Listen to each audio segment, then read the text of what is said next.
83 cents a month. Yes, only 83 cents a month to receive each month the Nostalgia USA, the only digital magazine that has over 12 hours of audio and video integrated throughout each issue. Now, I know that everyone listening to this podcast now over 11 years, all free, can afford 83 cents a month. So I'm asking that everyone who enjoys my podcast subscribe to the Nostalgia USA today, which is a real value. Think about it. 83 cents a month, you get this fantastic Nostalgia USA digital magazine and all the podcast.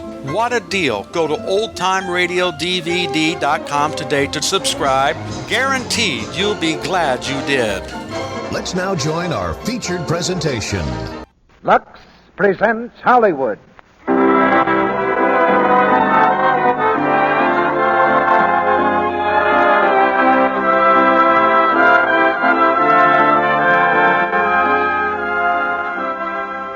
The Lux Radio Theater brings you Claudette Colbert and Don Amici in The Shop Around the Corner. Ladies and gentlemen, your producer, Mr. Cecil B. DeMille.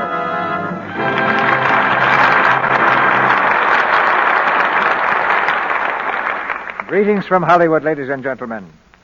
In the summer, your producer's fancy likely turns to thoughts of Don Amici and Claudette Colbert. Summer arrived officially day before yesterday at 11:34 a.m., so we've got Claudette and Don right here tonight. Since they were also right here last year about this time, I suggest we consider them a sign of the season, like the ball game on the corner lot or the first picnic.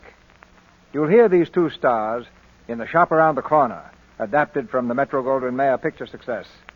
The play has an air of goodwill to it, a gay mood of laughter and romance that few motion pictures have matched. It's a story of a little group of people who work together in a certain little shop around the corner, a kind of world in itself, where there's a share of good and bad luck for everyone. Usually, of course, the shop around any corner is where you get Lux Flakes.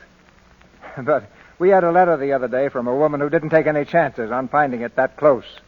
She was going to Liberia, West Africa, so she prudently took some along. And it pretty nearly got her the reputation of being a witch doctor. A few weeks ago, she writes, I decided to have a bedspread washed, so I took it and a box of Lux to the native washman. When he saw me put the Lux Flakes in the water and just swish them around, you should have seen his face. Then I put a few flakes on his hand and then a little water and told him to rub his hands. He did, and when the suds appeared, he thought it was white man's magic. That's a good thing to know if you ever go to West Africa. But you'll find the magic of Lux Flakes just as useful right here at home. And now the magic of radio brings you The Shop Around the Corner, starring Claudette Colbert as Karen and Don Amici as Martin, with Felix Bressart as Peters. And here's the curtain for the first act.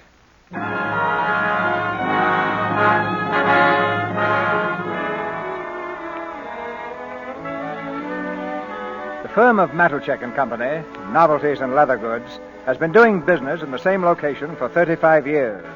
It's not a large store, nor is it small. Its merchandise is not cheap, nor is it expensive. This is just an ordinary everyday shop, and its clerks are ordinary everyday people. At 8:55 each morning, they stand behind the counters, dusting the goods and gossiping. At 9 sharp, they snap quickly to attention as Mr. Matuchek enters the front door and in a ringing voice delivers his first order of the day. Joey! Yes, Mr. Matuchek. Joey, run across the street and get me some bicarbonated soda. Yes, Mr. Matuchek. Good morning, Lily. Good morning, Mr. Matuchek. Good morning, Miss Baker. Good morning, Mr. Matuchek. Good morning, Mr. Peters. Good morning, Mr. Matuchek. Good morning, Mr. Harvey. Oh, good morning, Mr. Matuchek. Good morning, Mr. Martin. Morning, sir. Mr. Martin, I'd like to see you in a few minutes on a very important matter. Yes, sir, anytime you say. Well, Martin, it won't be long now. What do you mean? Well, I hear you had dinner with Mr. Matuchek and his wife last night. Oh, that, yeah. And now this morning he wants to see you about something important. You'll be the manager pretty soon. Oh, I don't know. Say, Peters, want to hear something nice? You're not the manager yet? No. It's a letter from a girl. Oh, girl. Yeah, listen to this, listen. My heart was trembling as I walked into the post office, and there you were lying in box 237. I took you out of your envelope and read you right there. Oh, my dear friend. What is all this? Well, you see, I was looking through the ads in the Sunday paper, and I ran across one that said, here, I'll show you. See?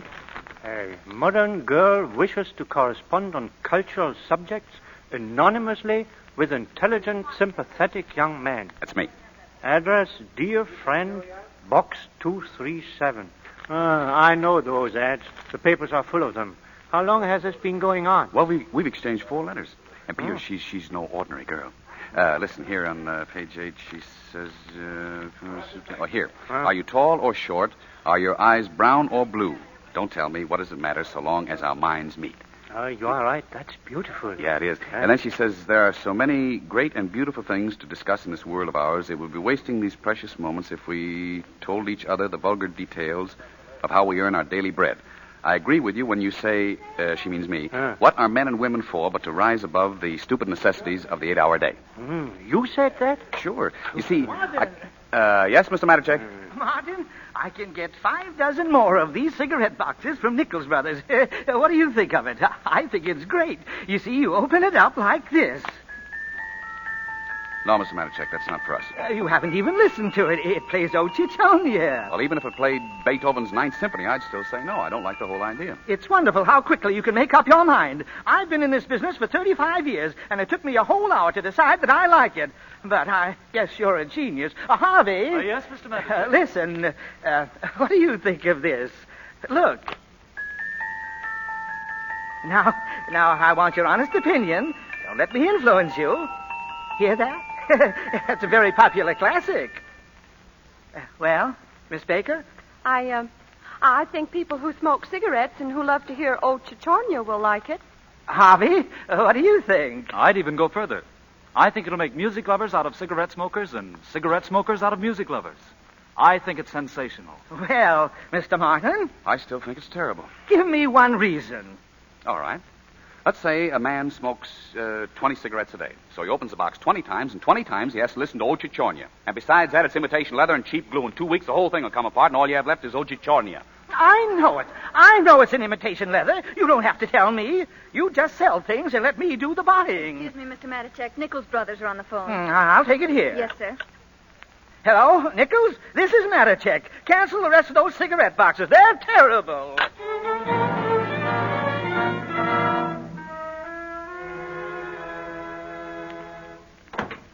Well, good morning, madam. Good morning. Anything I can do for you? We're having a sale on purses today.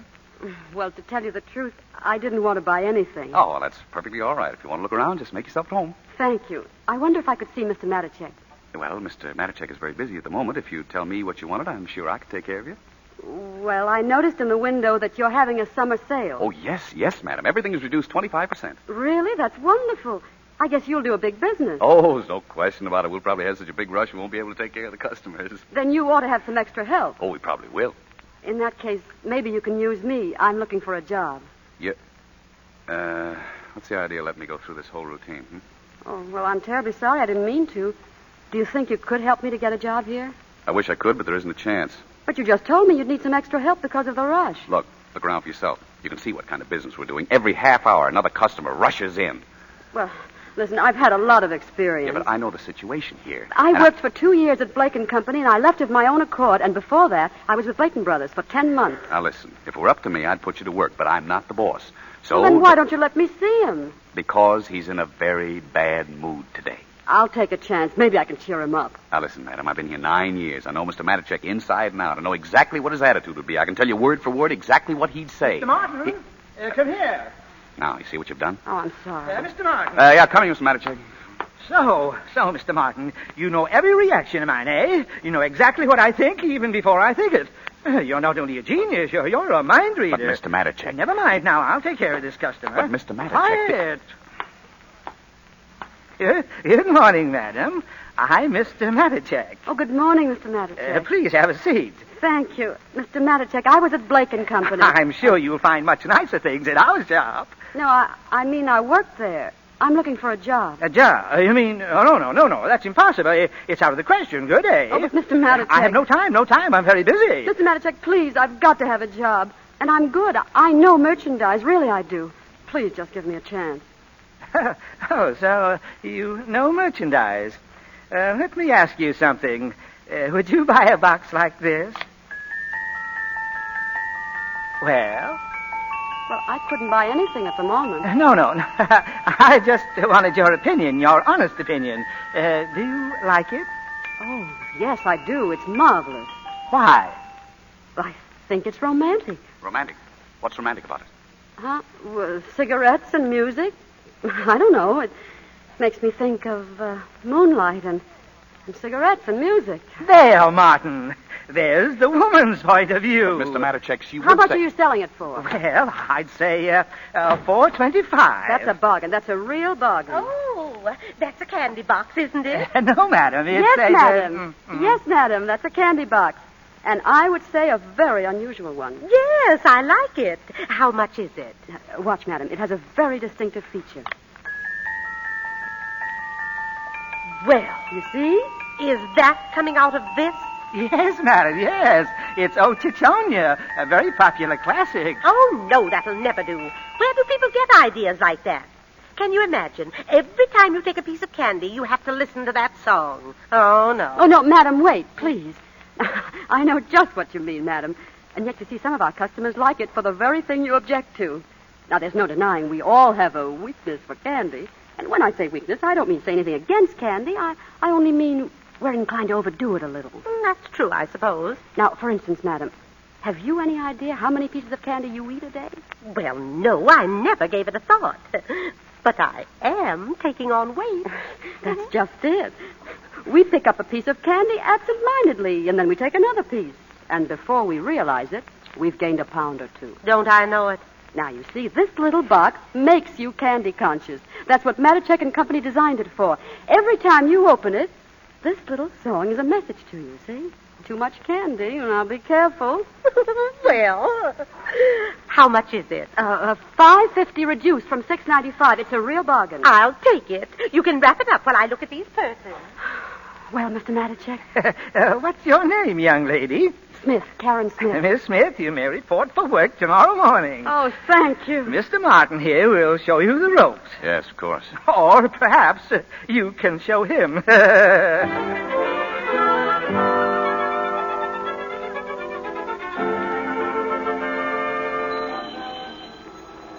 the needy, Christmas dinners for the needy. Yeah, late this morning, Martin. No, it's only 10 up. Morning, Martin. Hello, Peters. Hello. Morning, Mr. Harvey. Oh, say, Martin, can you come to the house tonight? No, I'm sorry, Peters. I have big dinner date tonight. Oh, with the boss again? No, he doesn't invite me anymore. Say, how do you figure him out? I give up. It's certainly difficult to get along with him these days. He hardly talks to me anymore. You know what I think? I think he's having trouble with his wife. Who is? But, Matichek? I wasn't talking to you, Harvey. You said Matichek was having trouble with his wife? I didn't say that at all. I only Never said... mind, Peters. Go on, Harvey. You got work to do, haven't you? Sure. We all have. I don't like that fellow. Say, we better get this counter dusted before Matichek gets here. No, I do it, Martin. No, we'll both do it. Say, Peters, you mind if I ask you a personal question? No, go ahead. Now, this is very confidential. Peters, suppose a fellow like me wants to get married. Oh, well, that's wonderful. Who is the girl? Now, listen, I only said suppose. Oh. Now, look, how much does it cost you to live? Just you and Mrs. Peters leaving out the children. Why fool yourself? Well, let's say temporarily. How much does it cost? Oh, it can be done, and very nicely. Naturally, you can't be extravagant. No. Well, suppose a fellow took a 3-room apartment, kitchen, living room, and bedroom. Where do you eat? In the kitchen. You get a nice big kitchen. Well, then where do you entertain? Entertain? What are you, an ambassador? Listen, if someone is really your friend, he comes after dinner. Good morning. Good morning, Miss Smith. Morning. Morning. Oh, Miss Smith. Yes, Mr. Martin? I noticed you wore a yellow blouse with light green dots yesterday. As usual, you're mistaken, Mr. Martin. It was a green blouse with light yellow dots, and everybody else thought it was very becoming. Now, listen. And I don't remember that I ever remarked about your neckties. And believe me, Mr. Martin, if you think I couldn't say anything about them, just ask Mr. Harvey. So please leave my blouse alone. It's none of your business. I'm sorry, but Mr. Matichek seems to think it is my business. Oh, yes, that's right. I'm working under you. Well, from now on, Mr. Martin, I'll telephone you every morning and describe just what I'm going to wear. And before I select my next season's wardrobe, my dressmaker will submit samples to you. Oh, imagine you dictating what I should wear. Now, you get this straight. I don't care what you wear. If you want to look like a pony in a circus, all right. But I have troubles of my own without your blouse coming between Mr. Matichek and me. Look, I sold as much goods yesterday as anybody in the place. $95 isn't bad for a rainy Friday 3 weeks before Christmas. Did you tell that to Mr. Matichek? I did. And what did he say? He said tell her not to come in that blouse anymore. Tell him I won't. I will. What was I just saying, Peters? About your girl. Who is she, Marty? Yeah. Remember that girl I was corresponding with? Oh, yes, about the cultural subjects. After a while, we came to the subject of love. Naturally, on a very cultural level. What else can you do in a letter? Peter, she's the most marvelous girl in the world. Is she pretty?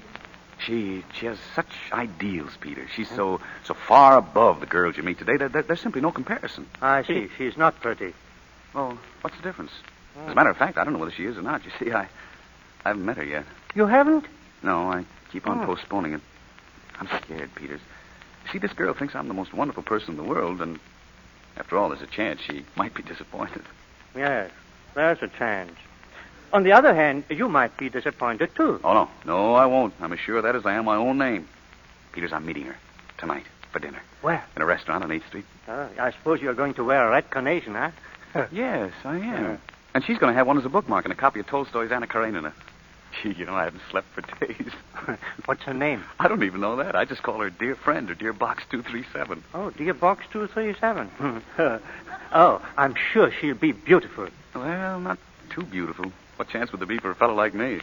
What do you want, a homely girl? No, not wood for just a lovely average girl. That's all I want. Mm-hmm. Good morning. Morning, Good morning, Matt. I just want to tell you our window looks terrible. There isn't a store on the street that doesn't look better. So when do we get any customers? Everybody will have to stay tonight to redecorate. Stay. Tonight of all nights. There goes your date with Box 237. Yeah.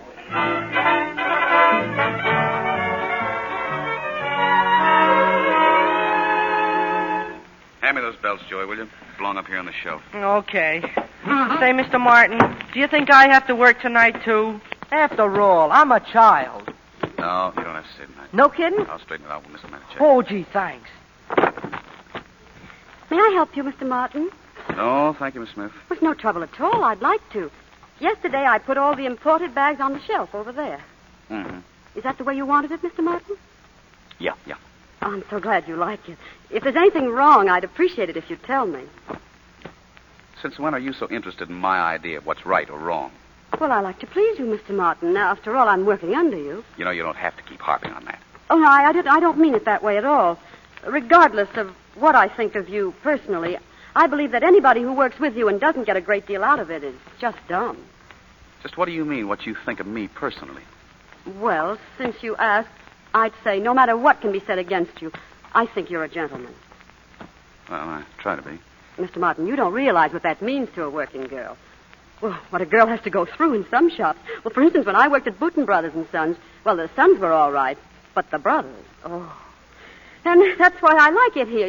You see, when you say, Miss Smith, let's go in the stock room and put some belts on the shelf, you really want to put some belts on the shelf. And that's my idea of a gentleman. Well, I just don't believe in mixing belts with pleasure. You know, this is the first time you've shown a little sense. Maybe there's hope for you after all. Oh, thank you, Mr. Norton. Oh, I almost forgot. Would it be possible, Mr. Martin, do you think you could spare me tonight? Then maybe Mr. Matichek would let me off. Oh, so that's why I'm a gentleman. That's why you learned so much from me all of a sudden, hmm? I'm sure I don't know what you mean. You just want to get off early, huh? I have to, Mr. Well, you're Martin. out of luck.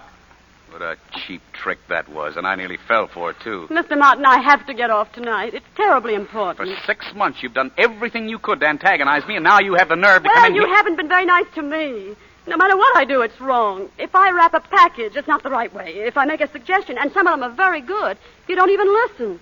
Everything has to be done exactly your way, and even then you don't like it. When I came into this place, I was full of life and enthusiasm, and... well, now I'm nothing. You've taken all my personality away. But let me tell you something. Any day now, I may be in a position where I won't have to work anymore. And, Mr. Martin, I'll really tell you then what I think of you. Mr. Martin, I don't like you. Karen, what's the matter? Oh, he won't let me off. And I've got to get away early tonight. I've just got to. I have a date. It's the most important thing that ever happened to me in all my life. I know.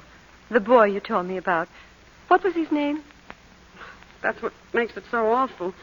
I don't even know his name. I just call him Box 237.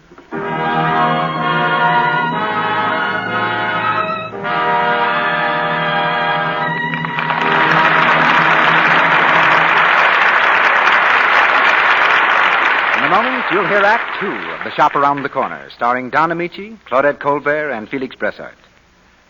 Oh, Sally, you have a story for us during our brief intermission, haven't you?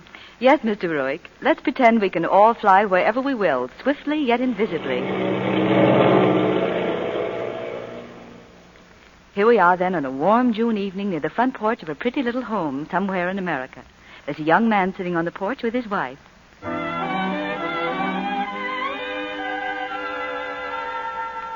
Gosh, you look swell tonight, Joni. And me, an old married woman. This dress, isn't it the one you wore that evening when... What evening, silly? Well, it was a pink dress anyway, like this one, and when I saw you in it, it took my breath away. And when you got it back? Why, then I begged for the job of buying your dresses all my life.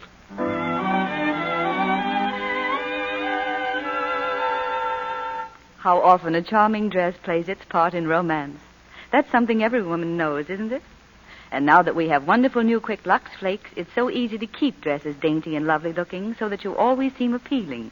New Quick Lux, you know, is safe care for every color or fabric that's safe in water alone.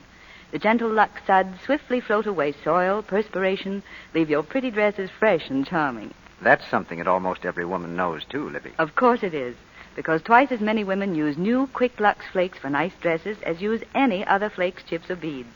And here's a hint about warm weather. Be sure to Lux dresses often, for even a hint of perspiration can drive romance away. Thank you, Libby. Now, our producer, Mr. DeMille. Act 2 of The Shop Around the Corner, starring Don Amici as Martin and Claudette Colbert as Karen, with Felix Bressart as Peters.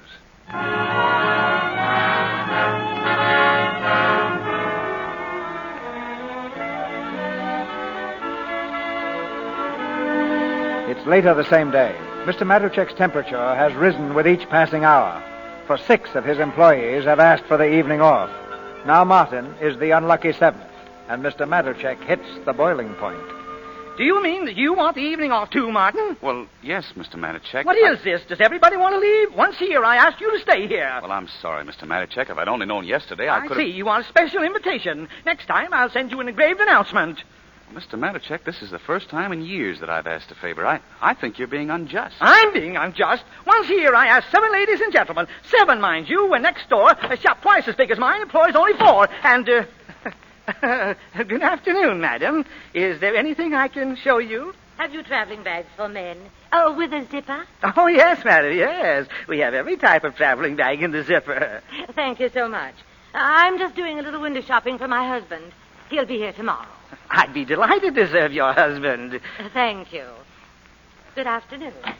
7 ladies and gentlemen, I ask one day in a year to be so kind as to redecorate a window, and you have the nerve, Mr. Martin, the oldest employee in the place, who should set an example. You spoke to me like this yesterday. What did I do? The whole week you've treated me like this without any reason at all. Without any reason? Maybe I have more reason than you think. Well, it's obvious that you're not satisfied with me. You can draw your own conclusion. In that case, there's only one thing to do. Maybe we'd better call it a day. Maybe we'd better. Miss Baker will see that you get your check. Thank you. Mr. Matuszek, there's someone on your private phone. I'll take it in my office. Hello? Mr. Matuszek?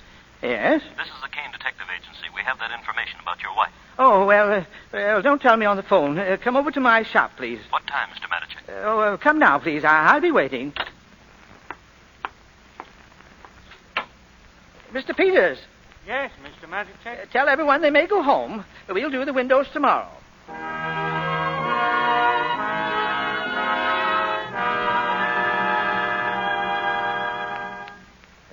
Sit down, please. Thank you. Well, it's true about my wife? I'm afraid so, Mr. Matuszek. Now, here we have the complete record from our operatives, 2 of our most reliable men. Go on. Report on Mrs. Emma Matuszek. On December 6th, Mrs. Matichek left her apartment at 8:45. She walked 2 blocks up to 10th Street. There, Mrs. Matichek was joined by a young man. A young man? Yes, your suspicions were correct, Mr. Matichek. The man was one of your own employees. I know. He's been to my house for dinner. He's been working for me almost 10 years. 10 years? That's funny. Our report says only 4. Martin has been here 10 years in January. Martin? But the young man your wife met is named Harvey. What's that? Francis W. Harvey, 464 Hill Street. Oh, then I see. Let me have that report, please. Yes, sir. 22 years we've been married. 22 years I was proud of my wife. Well, she didn't want to grow old with me.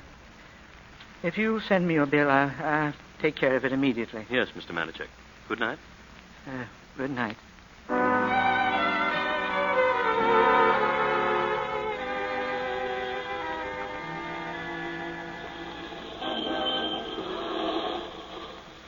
Is this a restaurant where you were going to meet her? Yeah. Go ahead, Peters. Go on in. Why don't you go in? I really think you should keep your date. No, I haven't got the heart. Not after what happened today. I was going to get married. Now I haven't even got a job. Peters, do me a favor and deliver my note, please. All right. And look, Peters, I don't want to know what she looks like. If she's homely, I've had enough bad news for one day. If she's lovely, it'll make it so much more difficult, so don't tell me. Oh, I won't. Now, what's the name of that book again? Anna Karenina, and a red carnation is a bookmark. Wait. Maybe I'd better look in the window first. You stand over that way, out of sight. Well, see her? No, not yet. Oh, say, there's a beautiful girl. Really? Very beautiful. But no book. Oh. Oh, there's another girl. Oh, wait a minute. I think I see the book. Right here under the window. Yes, Anna Karenina by Tolstoy. And the carnation. Go on. I can't see her face. She's sitting behind that rack. Wait, there's a cup of coffee on the table. She's taking a piece of cake. Martin, she's dunking. Well, why shouldn't she? All right. She's leaning forward now. Martin, she... Oh. Can you see her? Yes, I see her. Is she pretty? Very pretty. Oh, she is. Yes. Yeah. I'd say she looks... She has a little of the coloring of Karen. Karen? You mean Karen Smith? Miss Smith in the store? Now, Martin, you'll have to admit that Karen is a good-looking girl. And personally, I've always found her a very likable girl. Oh, this is a fine time to be talking about Miss Smith. Well, if you don't like Miss Smith, I can tell you right now you're not going to like this girl either. Well, why? Because it is Miss Smith. No. It can't be. No, Peters. Well, look for yourself. Miss Smith? What? This is horrible. Give me that note. What are you going to do? Let that poor girl wait in there? Well, why shouldn't Miss Smith wait? For 6 months she's fought with me every day. But still, she wrote those letters. Oh, well, that's my misfortune. Well, I'm going back to the shop. I've got some things to do. Goodbye, Mom. Yeah, goodbye, Peters.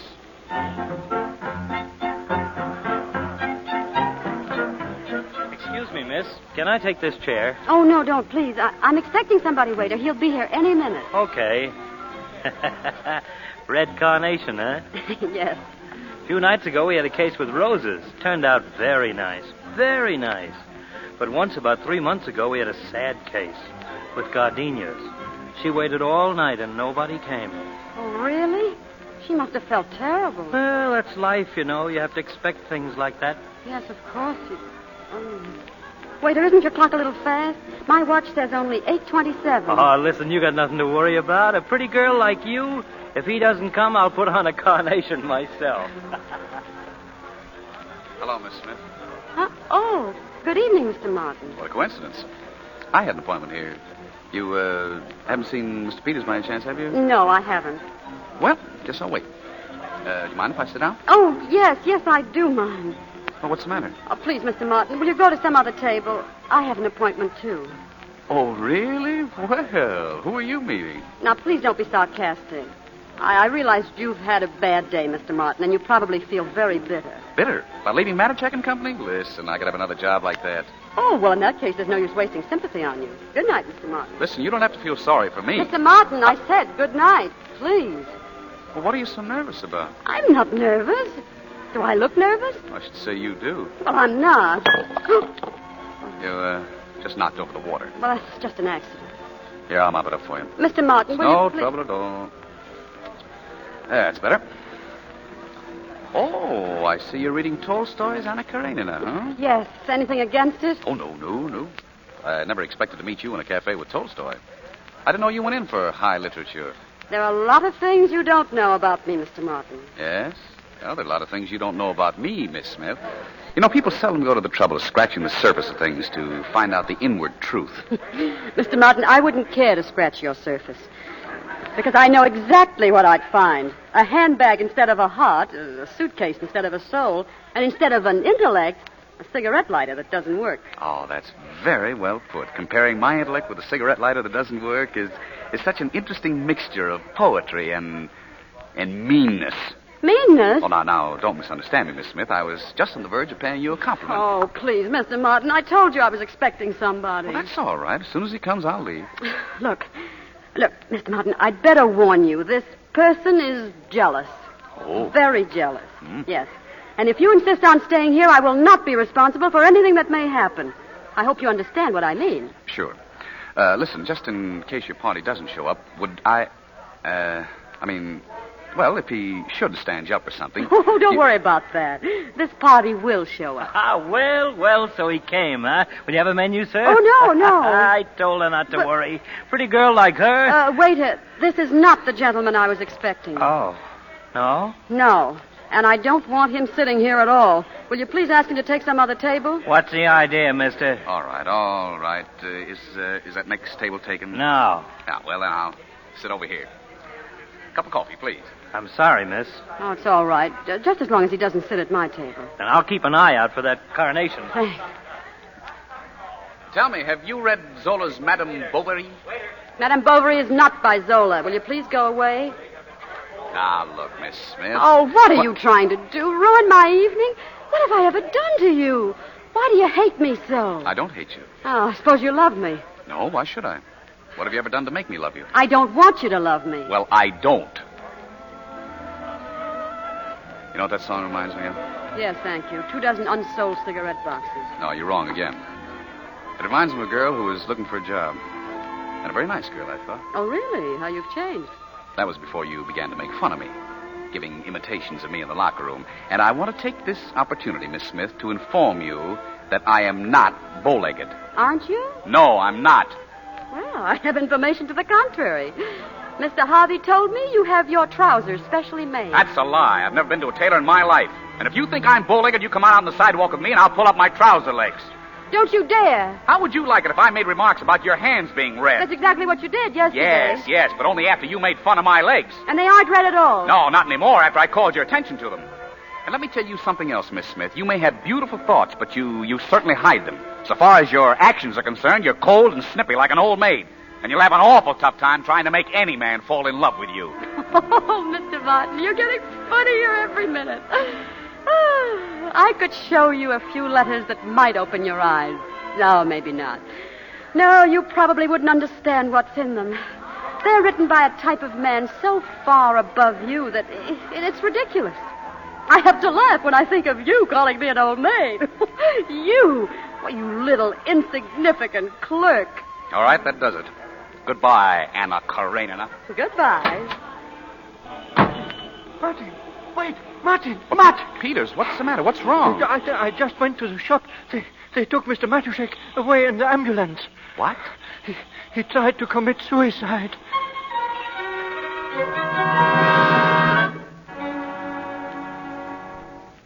Mr. Matuszek, are you all right? I think I will be. Sit down, Martin. And I want to thank you for coming. Oh, no, as soon as I heard, Martin, do you remember when you were at my house for dinner the last time? I told you if things go well, I might take it easier. And maybe by Christmas, make you manager of the shop. Well, now I have to take it easier. Would you care to work for me again after... Mr. Matichek, don't even think about it. That's all over. Is it possible that I ever distrusted you, Martin? I hated you. I couldn't stand your presence anymore. That's how far jealousy can drive a man. Jealousy? I don't know what you mean. When I first got that anonymous letter, I laughed at it. My wife having secret rendezvous with one of my employees. But you can't throw a letter like that away. It stays with you. Every word. But how could you suspect me? I know now that it was Harvey. But you see, you were the only one from the shop who came to my home. You sent flowers to my wife. Well, I was only You don't have to tell me. But if this poison once gets into your mind, please try to understand. Sure, I understand. Martin, here are the keys to Matichek and Company. Thank you. What'll I do about Harvey? Harvey? I want him very quietly dismissed. Quietly dismissed. Yes, sir, I'll take care of it, Mr. Matichek.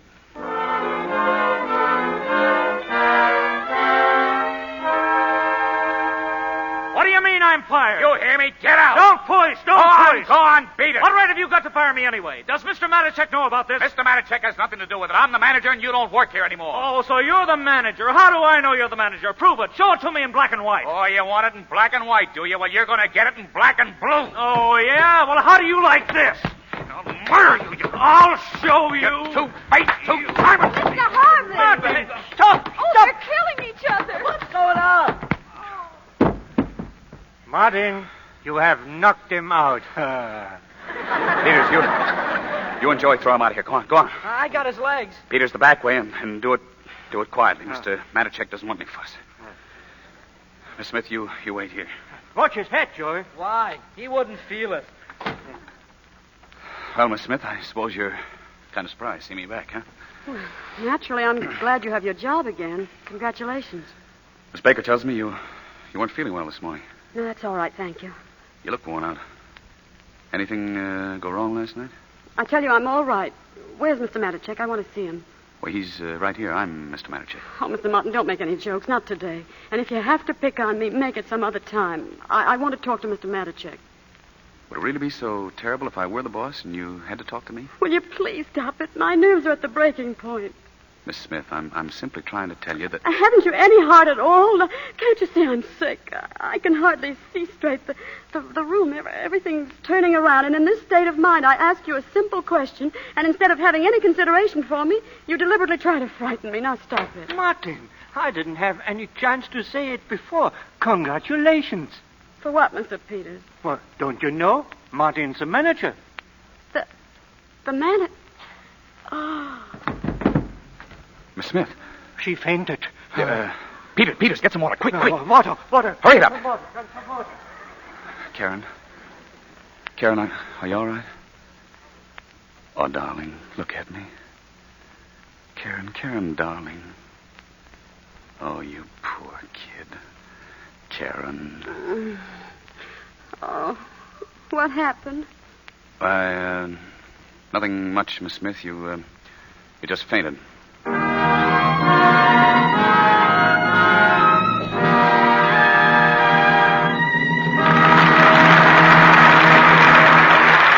pause now for station identification.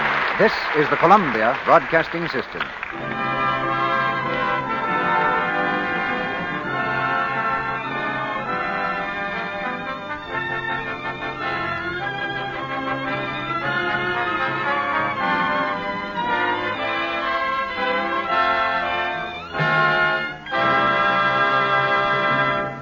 Mr. DeMille presents Act 3 of The Shop Around the Corner, starring Claudette Colbert, Don Amici, and Felix Bressart, in just a moment. Now, I want to send a birthday message. Next Saturday, June 28th, is the big day, and I want to wish a very happy first birthday to Catherine Clarence and Richard George of Atlantic City, New Jersey. My goodness, Mr. Ruick. 3 birthdays all on the same day? You don't mean... I certainly do, Sally. They're triplets. 3 of the cutest, brightest babies you ever saw. But my, they were tiny when they were born. Why, one of them weighed only 2.5 pounds. Here's what their mother, Mrs. C.V. George, Jr., says about them. Will you read it, Sally? Mm-hmm. The triplets were such little mites they needed extra special care. For months they were wrapped in cotton wool. Their skins are so tender that I'm very careful about the way I wash their clothes, too. I use Lux Flakes for every single thing that touches them.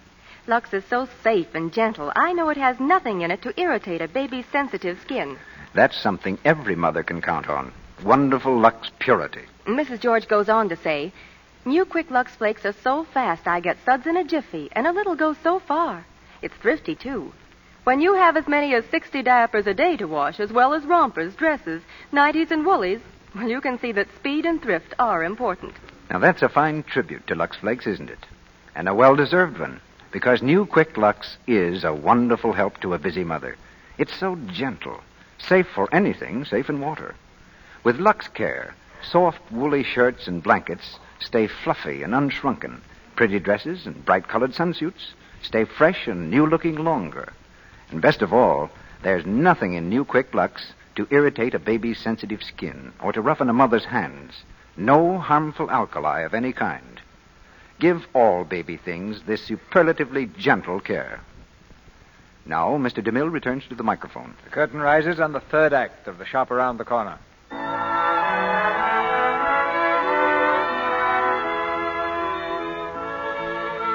Karen Smith has had no further letters from her unknown admirer, Box 237. This misfortune, combined with Martin's appointment as manager, has proved too much for her. So she's taken to her bed with a bad case of nerves. Now she has a visitor, none other than Mr. Martin, alias Box 237. Good evening, Miss Smith. Good evening. I hope you'll forgive the intrusion. How are you? I'm all right. You know, Christmas is coming soon, and we'll all miss a good worker like you, so you better get well. You see, I feel sort of responsible for this whole thing. You? Oh, no, it wasn't your fault at all. No, there's a much bigger reason, unfortunately. Miss Smith, don't you think you ought to call a doctor? No, I don't need a doctor. My trouble is purely psychological. But it's my personal problem, and I'll come out of it. I'm sorry. It's really a shame you have to go through all this. But as long as it's only psychological... Only psychological? Mr. Martin. Oh, really? It's true we're in the same room, but we are not in the same planet. Miss Smith, I must admire your way of expressing yourself. You certainly know how to put a man in his planet. Karen, dear. Yes, Grandma? Look, darling, I sent down to the post office. Oh, Grandma, tell me, was there a letter? Here, darling. It's a fat one, too. Oh, Mr. Martin, it was kind of you to drop in, but I don't want to spoil your evening. Oh, no, I have lots of time. Go ahead and read your letter. If you don't mind. Certainly not. Oh, I forgot to take care of the messenger boy. Will you excuse me, Mr. Martin? Certainly. Oh. Good news? Oh, very good news. Mr. Martin, I'm sure I'll be back to the shop tomorrow, and I can promise you I'll sell more goods than I ever sold before. Well, that's fine. My, it's amazing what one little letter can do. You know, if I weren't feeling so wonderful right now, I'd be pretty sore at you. At me? Why? You really spoiled my date last night. You see, this gentleman came to the cafe, looked into the window, saw us together, and he misunderstood. You mean he thought you and I were friends? He must have. Listen to this. Tell me and be frank. Who was that very attractive young man? He's just the type women fall for. Now, isn't that marvelous? Yes. I'm sorry I caused you so much trouble. Oh, no, I'll straighten that out. Let him be a little jealous. It won't hurt him. You know, he doesn't seem to be much of a man, though. He's afraid to come to a table because another man is there. Oh, he was not afraid. Oh? He's just tactful and sensitive. Oh. He's not the kind of man who would sit at a table uninvited. No. You see, it's difficult to explain a man like him to a man like you. Why, where you'd say black, he'd say white. Where you say ugly, he says beautiful. And where you'd say old maid, he says, wait here, listen. Eyes that sparkle with fire and mystery. Vivacious, fascinating. He says I make him think of gypsy music. Say, he's pretty smart. Oh, speaking of gypsy music, we're still having some difficulty selling those Ochichonia boxes, aren't we? Oh, that doesn't matter. Mr. Martin, consider one box definitely sold. I just got an inspiration. I'm going to give it to my friend for Christmas. Oh, no. No, don't do that. What? You're taking an awful chance. Look, why don't you give him a wallet? I know he'd be crazy about it. And we have those new imported pigskins. Oh, no, I'm not interested. Look, I'll make you a special price. No, I'm sorry. And another thing, a wallet is not only practical, it's romantic. On one side, he carries your last letter. On the other side, your picture. And when he opens it, he finds you. And that's all the music he wants. Well, Mr. Martin, you surprised me. That's very well expressed. Oh, yes, I must admit that's very nice. Well, thank you. No, just the same, he's going to get the cigarette box. Oh.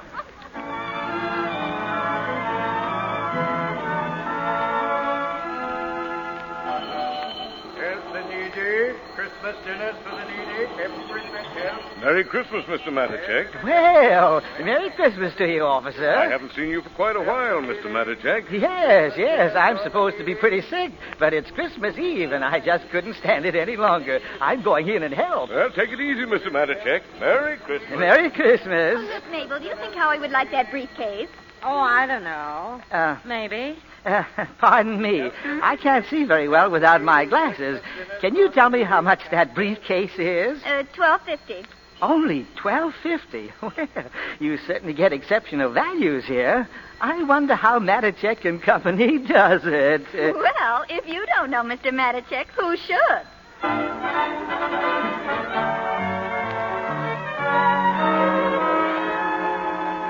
Ladies and gentlemen, my good friends, we have just had our biggest day since 1929.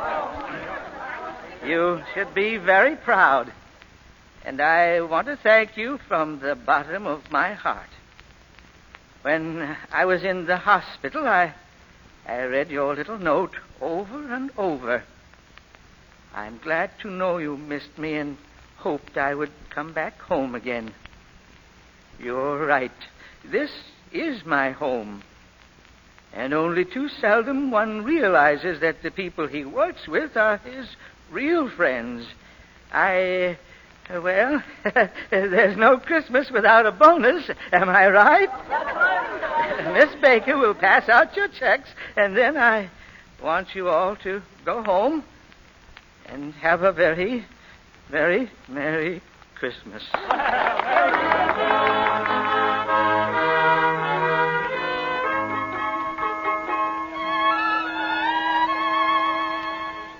Going home, Karen? No, I've still got to wrap this wallet. Do you like it, Mr. Peters?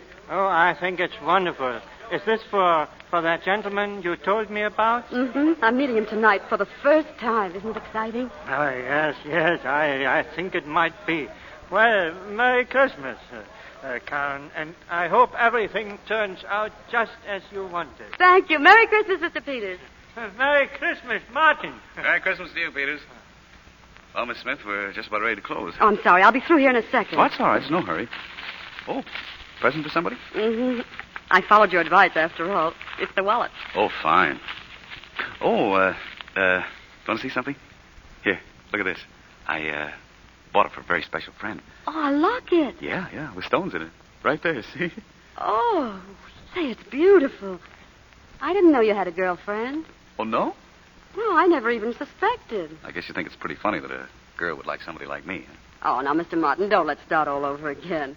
It's Christmas, and I'd like to be friends with you. And besides, you're wrong. Do you mind if I tell you something? No, not at all. When I started to work here, something very strange happened to me. I got psychologically mixed up. Oh, you don't say. Mm-hmm. I found myself looking at you again and again. I just couldn't take my eyes off you. Oh, really? Yeah, and all the time I was saying to myself, Karen Smith, what's the matter with you? This Martin's not a particularly attractive man. Oh. I hope you don't mind.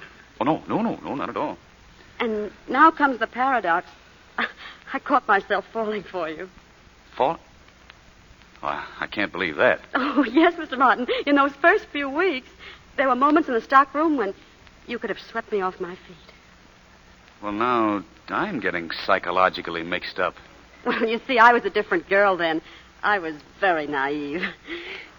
Well, that's all forgotten now. Now, you go to your girlfriend, and By the way, is it serious? Oh, yes, very. We might both be engaged Monday morning. Yes, I think we will. I don't want you to misunderstand. In my case, I say it just might happen. Well, as a matter of fact, I can tell you it will happen. How do you know?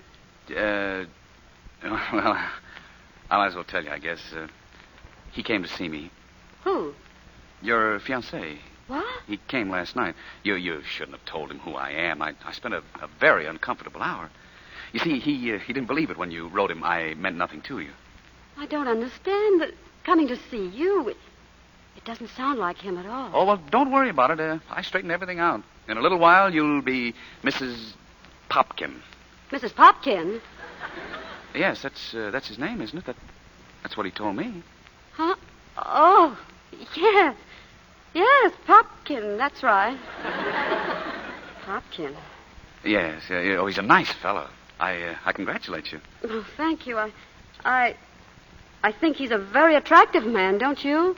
Yes, for his type, I would say yes. Would you really classify him as a definite type? Oh, yeah. Oh, absolutely. And don't you try to change him. Don't you dare put him on a diet. Oh. Would you call him fat? No, I wouldn't. But, well, that's a matter of opinion. Personally, I think that little stomach of his gives him a nice, homey quality. And that's what you want in a husband, isn't it? Oh, yes, that's what I want. Yes. Yeah, I thought so. And you're right, too. If I were a girl and I had to choose between a young good-for-nothing with lots of hair and a fine, solid, mature citizen, I think I'd pick Matthias Popkin every time. But don't you think he has a fine mind? Oh, didn't he impress you as being very witty? Well, he struck me as somewhat depressed. But it's unfair to judge a man when he's out of a job. Out of a job? Well, he never told me. He never took... Well, that shows how sensitive he is. But you have nothing to worry about. At least he feels you both can live very nicely on your salary. Did you tell him how much I make? Well, he's your fiancé, and he asked me. And let me tell you something else. Mention that bonus didn't do you any harm either. Oh, I can't believe it. I never dreamed he was materialistic. Why, if you read his letters, such ideals, such a lofty point of view, Oh, this is horrible. Oh, I'm sorry you feel this way. I hate to think I spoiled your Christmas. I built up such an illusion about him. I thought he was perfect. And I had to be the one to destroy it. Oh, that's all right. I really ought to thank you. Karen, if I'd known in the beginning how you really felt about me, things would have been different. We wouldn't have been fighting all the time. If we did, it wouldn't have been over handbags and suitcases, but something like, well, should your grandmother come and live with us or not? It's very sweet of you to try to cheer me up like this, but I think we'd better say good night. You have an engagement, and so have I, and we shouldn't be late. Good night. No, wait a minute, wait. You know what I wish would happen? When your bell rings at 8:30 tonight and you open the door, and instead of Popkin, I come in. Oh, please, you're only making it more difficult. And I'd say to you, Karen, darling. Oh, please don't. Dearest, sweetheart Karen, I can't stand it any longer. Please get your key. Open box 237. Take me out of my envelope and please kiss me. No, Mr. Martin, stop. You mustn't. Oh, what? What did you say? Oh! Dear friend, dear box 237. Oh, you a dear friend. Yes. Are you disappointed? Oh, no. Well, psychologically, I'm very confused, but personally, I don't feel bad at all. You wrote all those wonderful letters? Uh-huh. You like me? Oh, Karen, I love you. Oh, that night, the time you came to the restaurant, I was terribly rude to you, wasn't I? Oh, it was nothing at all. Yes, I was. Don't you remember why I called you bow-legged? Yeah. I wanted to prove that I wasn't. I was going to go out in the street and pull up my trouser legs. Well, would you mind very much if I asked you to pull them up now? Well, certainly not. Do you see? Oh, darling. Oh, darling, isn't it a wonderful, wonderful Christmas?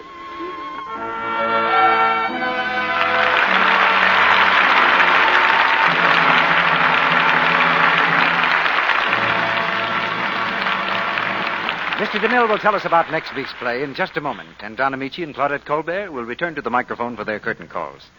And now, I want to tell you about The Strange Case of the Woman with One Red Hand. Sounds like the title of a mystery story, doesn't it? Well, it's really a true story.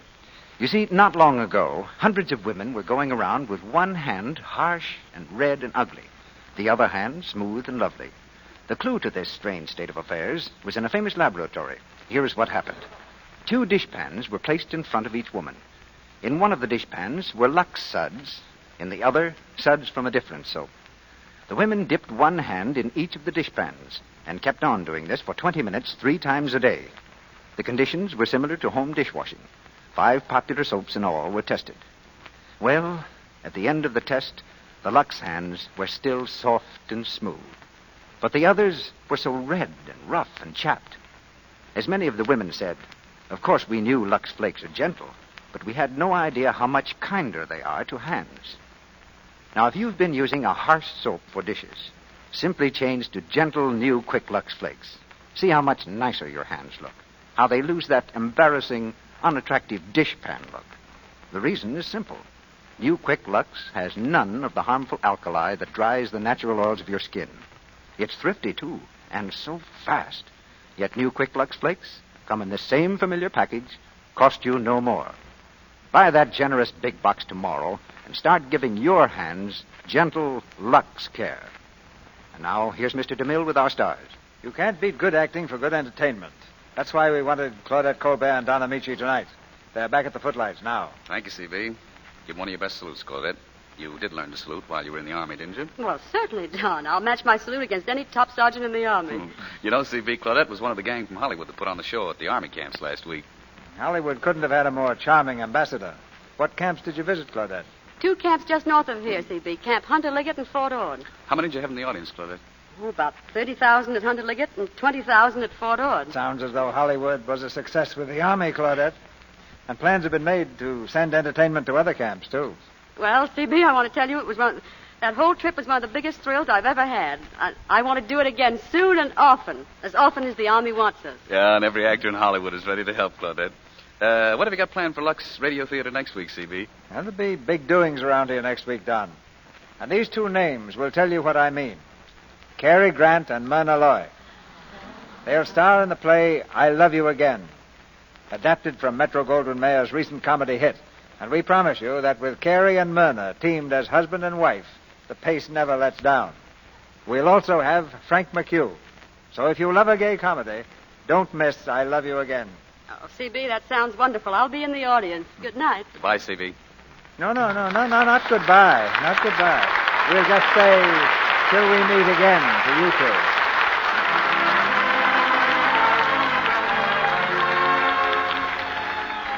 Our sponsors, the makers of Lux Flakes, join me in inviting you to be with us again next Monday night when the Lux Radio Theater presents Myrna Loy and Cary Grant in I Love You Again with Frank McHugh. This is Cecil B. DeMille saying good night to you from Hollywood.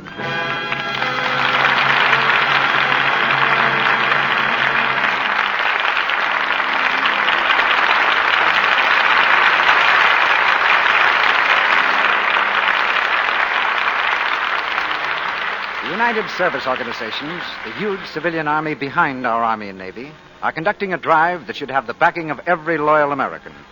There is a USO headquarters in your community. They'll be glad to tell you how you can help in this great work.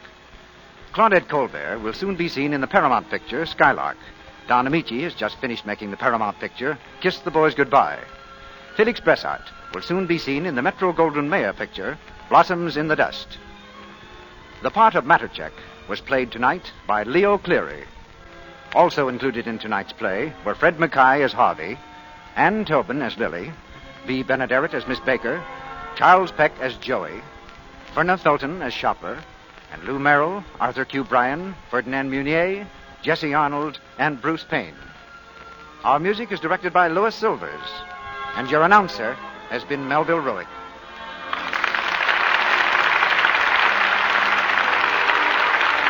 This is the Columbia Broadcasting System.